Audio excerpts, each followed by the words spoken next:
नमस्कार मंडळी. तर आज आपण द्राक्षांपासून तोंडात टाकताच विरघळणारा मऊ लुसलुशीत सुमधुर असा एक पदार्थ बनवतोय. एकदा बनवला की नेहमीच बनवाल एवढा चविष्ट आणि स्वादिष्ट. चला तर मग वेळ न घालवता लगेचच रेसिपीला सुरुवात करूयात. त्यासाठी इथे मी 200 ग्राम द्राक्ष घेतली आहे. तर ही द्राक्ष मी स्वच्छ धुवून पुसून कोरडी करून घेतलेली आहे. तर सर्वात अगोदर आपण ही द्राक्ष तुपामध्ये छान अशी परतून घेऊया. त्यासाठी गॅसवरती मी कढई ठेवलेली आहे. आता यामध्ये आपल्याला 2 चमचे तूप घालायचं आहे.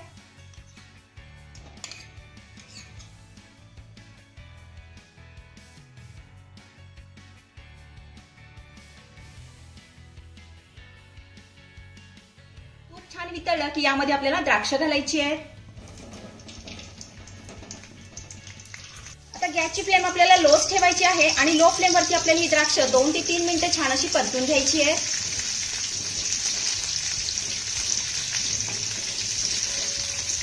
2 ते 3 मिनिटे झालेली आहेत आणि तुम्ही बघू शकता आपल्या द्राक्षाचा रंग बदललेला आहे. आपली हे द्राक्ष छान अशी परतून झालेली आहेत. आपण आता ही काढून घेऊया आणि थंड होण्यासाठी थोडा वेळ बाजूला ठेवूया.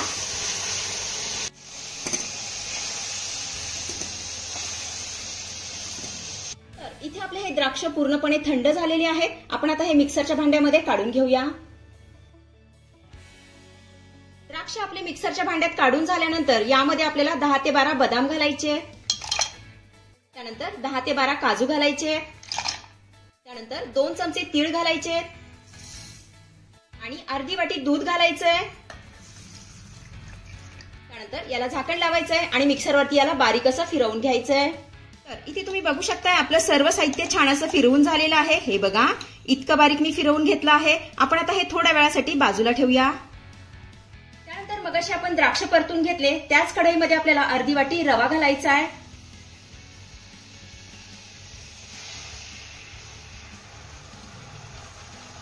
त्यानंतर गॅसची फ्लेम आपल्याला लो करायची आहे आणि लो फ्लेम वरती आपल्याला हा रवा छान असा सोनेरी रंगावरती परतून घ्यायचा आहे.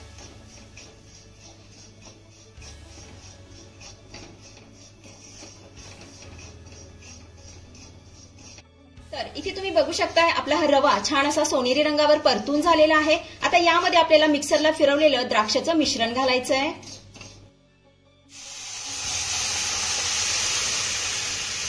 त्यानंतर यामध्ये आपल्याला खायचा चिमूटभर हिरवा रंग घालायचा आहे. तर हा रंग घालणं पूर्णपणे ऑप्शनल आहे. तुम्हाला नसेल घालायचा तर नाही घातला तरी सुद्धा चालेल. त्यानंतर हे सर्व साहित्य आपल्याला छान असं मिक्स करून घ्यायचं आहे.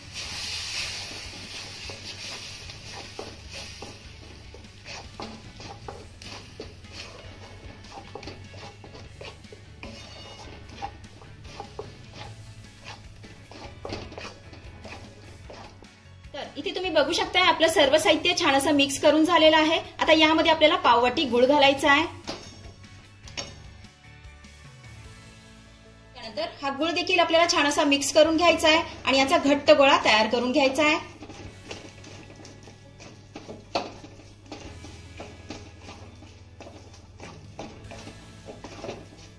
तर इथे तुम्ही बघू शकता आपलं सर्व साहित्य छान असं परतून घट्ट झालेलं आहे. हे बघा आता यामध्ये आपल्याला अर्धा चमचा वेलची पूड घालायची आहे.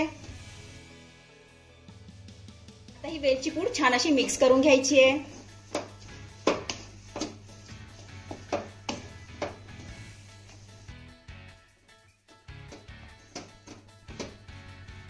इथे आपली वेलची पूड छान अशी मिक्स करून झालेली आहे. आपलं हे मिश्रण बनवून तयार झालेलं आहे. आपण आता हे ताटामध्ये काढून घेऊया.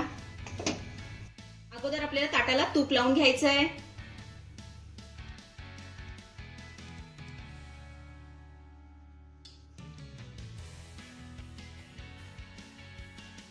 ताटामध्ये मिश्रण काढून झाल्यानंतर हे सगळ्या बाजूने एकसारखं आपल्याला थापून घ्यायचं आहे.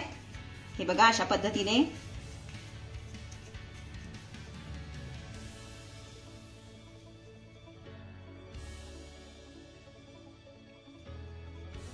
इथे तुम्ही बघू शकता आपलं हे मिश्रण ताटामध्ये छान असं थापून झालेलं आहे. आता यावरती आपल्याला काजू आणि बदामाचे काप लावून घ्यायचे.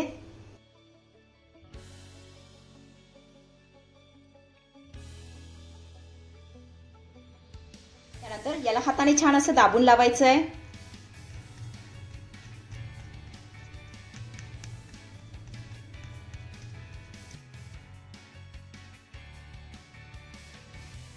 काजू बदामाचे काप लावून झाल्यानंतर याला अर्धा तास आपल्याला बाजूला ठेवायचंय, म्हणजे आपले हे मिश्रण छान असं सेट होईल.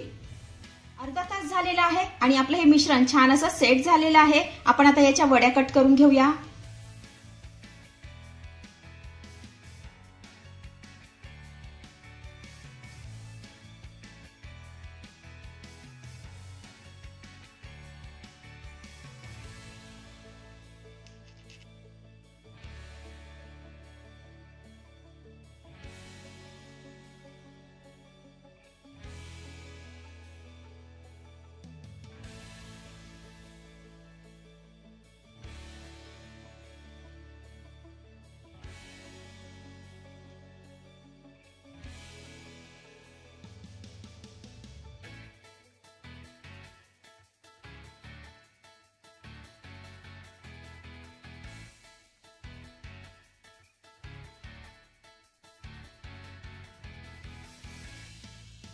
तर इथे आपल्या सगळ्या वड्या छान अशा कट करून झालेल्या आहेत. आपण आता यामधल्या वड्या काढून घेऊया.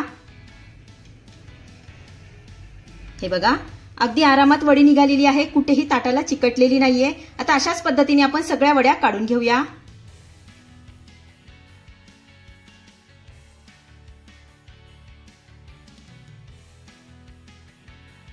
अशा पद्धतीने आपल्या तोंडामध्ये टाकताच विरघळणाऱ्या द्राक्षाची मिठाई बनवून तयार झालेली आहे. अतिशय साधी आणि सोपी रेसिपी आहे, नक्की करून बघा. तर मंडळी, आजची रेसिपी तुम्हाला कशी वाटली, आवडली असेल तर मला कमेंट करून सांगायला अजिबात विसरू नका. आणि हो, सर्वात महत्त्वाचं म्हणजे खाली असलेलं सबस्क्राईबचं बटन दाबून शेजारीच असलेलं घंटीचं बटन दाबून ऑलवर क्लिक करा, जेणेकरून येणाऱ्या माझ्या नवनवीन रेसिपींचं नोटिफिकेशन सर्वात आधी तुम्हाला दिसेल. धन्यवाद.